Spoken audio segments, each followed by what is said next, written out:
Good evening, and thank you for tuning in to Bearcat News with Denise Thomas. Today I have our top news stories and exclusive sports coverage. It's FAFSA time. If you are in need of a federal student aid for the 2010-2011 school year, you can do so now by using the free application for federal student aid, FAFSA, on the web. Just visit www.fasfa.org. Interested in learning how to make movies? Well, the Electronic Media Division is offering a course to non-majors called Digital Sight, Sound, and Motion, and will be offered spring quarter. You will learn the entire process of making your own short film. For more information, go to the Electronic Media Division located in CCM. Go ahead and try it out. You might just be the next Steven Spielberg. Haiti updates. Now that a week has gone by since the devastating earthquake in Haiti, aid is finally reaching those who need it. More groups and nonprofits have mobilized to continue to raise money for recovery as relief efforts continue. Here are a few nonprofit organizations. The American Red Cross is pledging an initial $200,000 to assist communities impacted by this earthquake. They expect to provide immediate needs for food, water, temporary shelter, medical services, and emotional support. They are accepting donations through their International Response Fund. Visit american.redcross.org to donate. The Clinton Bush Haiti Fund is being run by former Presidents George W. Bush and Bill Clinton and was created by President Barack Obama. Visit clintonbushhaitiFund.org. And also, the U.S. State Department Operations Center has set up the following number for Americans seeking information about family members in Haiti. You can call 1-888-407-4747. Now here's Cedric Brown with news updates on the Bearcat football team. Thanks, Denise. I'm Cedric Brown with sports. Things are going to look a bit different next fall when our football team takes the field for its first game of the 2010 season, especially after the sudden departure of former head coach Brian Kelly, who took the same position at Notre Dame.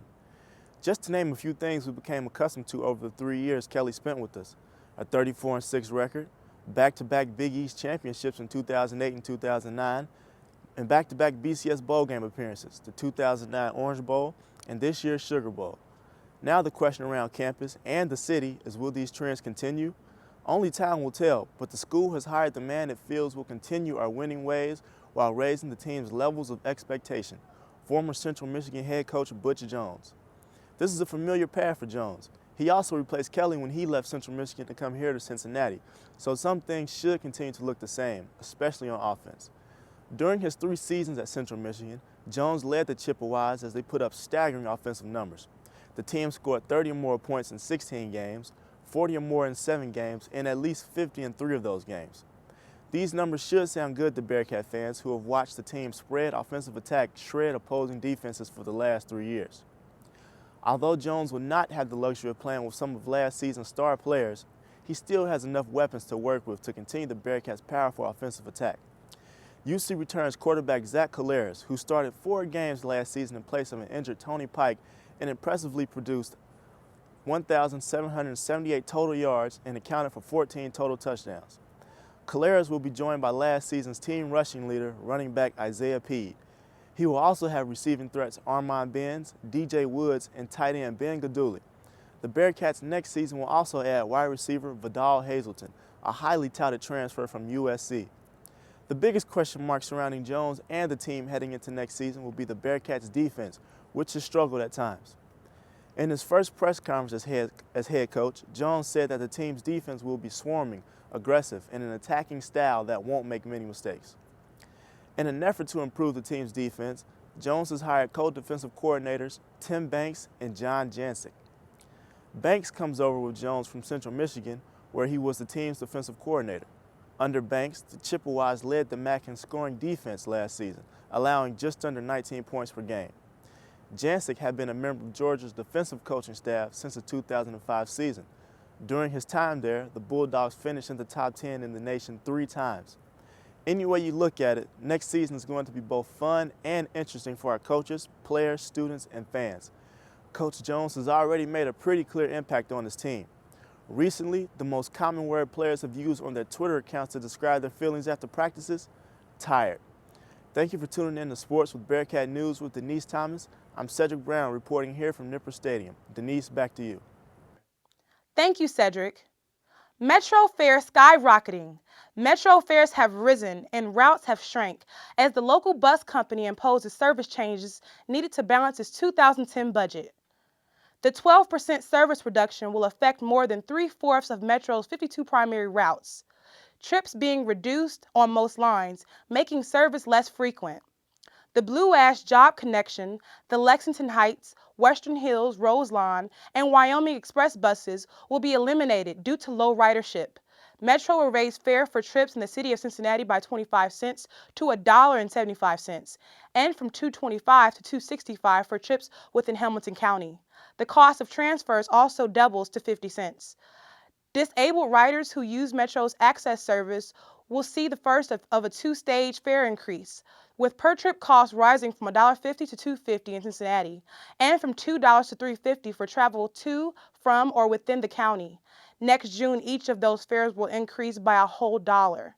As a result of the increases, Metro's brass bus tokens valued at $1.50 will no longer be accepted as fares, but can be replaced by silver tokens worth $1.75.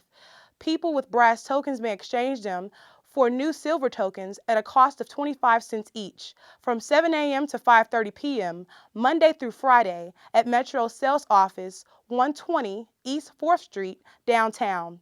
The deadline for exchanging tokens is January 29th. Now here's Billy Hunt with Bearcat basketball. Thank you, Denise. Well, after a week of questioning Mick Cronin and the Bearcats basketball team's chances, or validity for that matter, of turning the corner to become a Big East power, the Cats won a hard-fought battle with Notre Dame after Yancey Gates put in his own miss with 3 seconds on the clock to put the team up 60-58 and lock up another Big East victory over the Fighting Irish and last year's Conference Player of the Year, Luke Herringody. In typical Big East fashion, it was extremely physical, where rebounds and free throws proved to be paramount. Although the most recent game was a W, there are still some big concerns, none more important than the leadership the team seems to lack. Certainly a senior like Deontay Vaughn should be able to be counted on to lead this young group through the unrivaled, grueling test the Big East Conference presents, but he has not done that so far. Freshman phenom Lance Stevenson should not have to bear that weight, and Yancey Gates has seemed to lack effort at times. Many fans believe this is on the coach's shoulders to help these players realize their potential. Mick Cronin was around in the Huggins years and helped Andy Kennedy when Huggins was fired. After Kennedy left for Ole Miss, Cronin inherited the program as it seemed to spiral downhill. Huggins has his alma mater, West Virginia, in the top 10, while Kennedy has Ole Miss in the top 25. Cronin's Bearcats are, at best, a middle-of-the-pack Big East team. While he got McDonald's All-American Lance Stevenson to come play, many believe that was by default, being as there was some legitimate questions of whether Stevenson would even be eligible to play at all this year in the NCAA.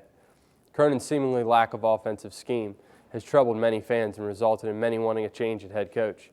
Losses to Big East bottom feeders Seton Hall and St. John's will not be tolerated by UC faithful.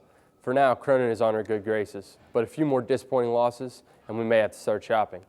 Cincinnati has a tough slate of games coming up with another game against Notre Dame, also games against Syracuse, Connecticut, West Virginia, Villanova, and Georgetown, 4 of which will be on the road where leadership is valued more than anything. Stay tuned to see how the Cats handle these big tests and whether or not we are a legitimate candidate to participate in March Madness. Good luck to Coach Cronin and the team. Thank you for tuning in to Bearcat News with Denise Thomas. I'm Billy Hunt reporting. Denise, back to you. Thank you, Billy. Have you ever been to a virtual career fair online? Well, if not, it's being held Monday, February 1st, starting at 9 a.m. until Monday, February 8th, ending at 4 p.m., 24/7 for 1 week. Visit virtual-careerfair.net. Well, that's all for this week. Thank you so much for tuning in to Bearcat News with Denise Thomas. We'll see you next week.